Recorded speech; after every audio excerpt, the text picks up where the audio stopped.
ओम नमो भगवते वासुदेवाय। प्रिय भक्तजनों, आज मैं आपको माघ कृष्ण एकादशी षटतिला एकादशी व्रत की कथा और महत्व सुना रहा हूँ।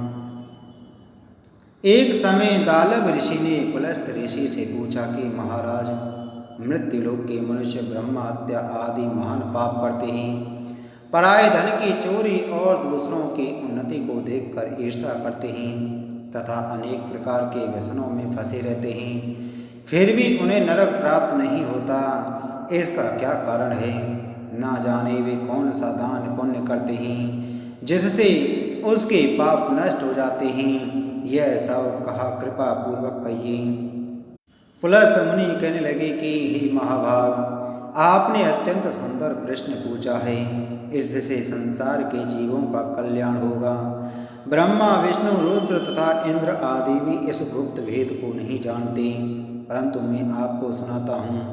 माघ मास के लगते ही स्नान आदि से शुद्ध हो, इंद्रियों को बस में करके काम, क्रोध, लोभ, मोह, अहंकार, ईर्षा, अभिमान आदि त्याग कर भगवान का स्मरण करना चाहिए।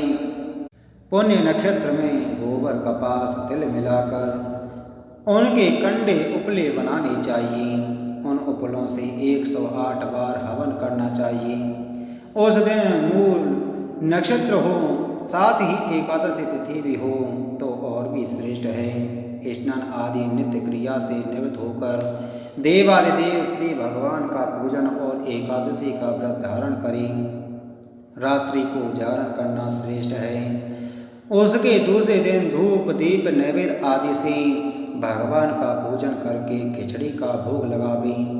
भगवान कृष्ण का पूजन करके पैठा, नारियल, सीताफल या सुपारी सहित अर्घ देते हुए विनय करे कि भगवान, आप दीनों को शरण देने वाले तथा इस संसार सागर में फंसे प्राणियों का उद्धार करने वाले हैं। हे पुंडरीकाक्ष, हे जगत गुरु, आप लक्ष्मी सहित इस तुच्छ अर्घ को स्वीकार करें। इसके पश्चात जल से भरा हुआ कुंभ घड़ा ब्राह्मण को दान करें। उस समय ब्राह्मण को श्याम, गौ और तिल पात्र देना भी उत्तम है। तिल स्नान और तिल भोजन दोनों ही श्रेष्ठ हैं। इस प्रकार जो मनुष्य जितने तिलों का दान करता है उतने ही 1000 वर्ष स्वर्ग में वास करता है। 1 तिल स्नान, 2 तिल का उल्टन, 3 तिल का हवन, 4 तिल का जल, 5 तिल का भोजन और 6 तिलों का दान। यह षटतिला एकादशी कहलाती है। इससे अनेक प्रकार के पाप नष्ट हो जाते हैं। इतनी कथा कहकर पुलस्त ऋषि कहने लगे कि एक समय नारद जी ने भी भगवान श्री विष्णु से यही प्रश्न पूछा था और भगवान ने षटतिला एकादशी का जो महत्व नारद जी से कहा वह तुमसे कहता हूँ। भगवान कहने लगे कि हे नारद, मैं आंखों देखी एक सत्य घटना कहता हूँ, ध्यान पूर्वक सुनो।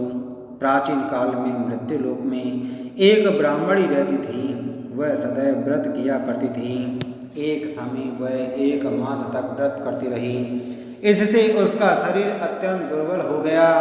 यद्यपि वह अत्यंत बुद्धिमान थी, फिर भी उसने कभी देवताओं या ब्राह्मणों के निमित्त धन तथा अन्न का दान नहीं किया। इससे मैंने सोचा कि ब्राह्मणी ने व्रत आदि से अपना शरीर शुद्ध कर लिया है और इसको विष्णु लोक तो मिल ही जाएगा, परंतु इसने कभी भी अन्नदान नहीं किया। इससे इसकी तृप्ति होना कठिन है। ऐसा सोचकर एक भिखारी बनकर मैं मृत्यु लोक में उस ब्राह्मणी के पास गया और उससे भिक्षा मांगी। वह बोली, महाराज, आप यहाँ किस लिए आए हैं? मैंने कहा कि मुझे भिक्षा चाहिए। इस पर उसने एक मिट्टी का ढेला मेरे भिक्षा पात्र में डाल दिया। मैं उसे लेकर स्वर्ग लौट आया। कुछ समय बीतने पर ब्राह्मणी शरीर त्याग कर स्वर्ग आ गई। मिट्टी का दान करने से उस ब्राह्मणी को स्वर्ग में सुंदर महल मिला, परंतु उसने अपने घर को अन्न आदि सब सामग्रियों से शून्य पाया। तब वह मेरे पास आकर बोली, भगवान, मैंने अनेकों व्रत आदि द्वारा आपकी पूजा की, परंतु फिर भी मेरा घर अन्न आदि से शून्य क्यों है? मैंने कहा, पहले तुम अपने घर जाओ, देव स्त्रियां तुम्हें देखने के लिए आएंगी। पहले उनसे षटतला एकादशी का पुण्य और विधि सुन लो, तब ही द्वार खोलना। भगवान के ऐसे वचन सुनकर वह जब अपने घर गई, जब देव स्त्रियाँ आईं और उन्होंने द्वार खोलने के लिए कहा तो ब्राह्मणी बोली कि आप मुझे देखने के लिए आई हैं, तो सबसे पहले षटतला एकादशी का महत्व कहिए। तब उनमें से एक देव स्त्री ने षटतला एकादशी का महत्व सुनाया। ब्राह्मणी ने महत्व सुनकर घर का द्वार खोल दिया। देवांगनाओं ने देखा कि वह ना तो गंधर्वी है और न आसुरी, वरन पहले जैसे ही है। फिर उस ब्राह्मणी ने देव स्त्रियों के कथानुसार षटतला एकादशी का व्रत किया। इसके प्रभाव से वह सुंदर और रूपवती हो गई तथा उसका घर अन्न आदि समस्त सामग्रियों से भरपूर हो गया। भगवान कहते हैं, मनुष्यों को षटतला एकादशी के व्रत में लोभ न करके तिल आदि का दान अवश्य करना चाहिए। इससे दुर्भाग्य, दरिद्रता तथा पाप नष्ट होकर मोक्ष की प्राप्ति होती है। बोलो एकादशी महात्म की जय। बोलो विष्णु भगवान की जय।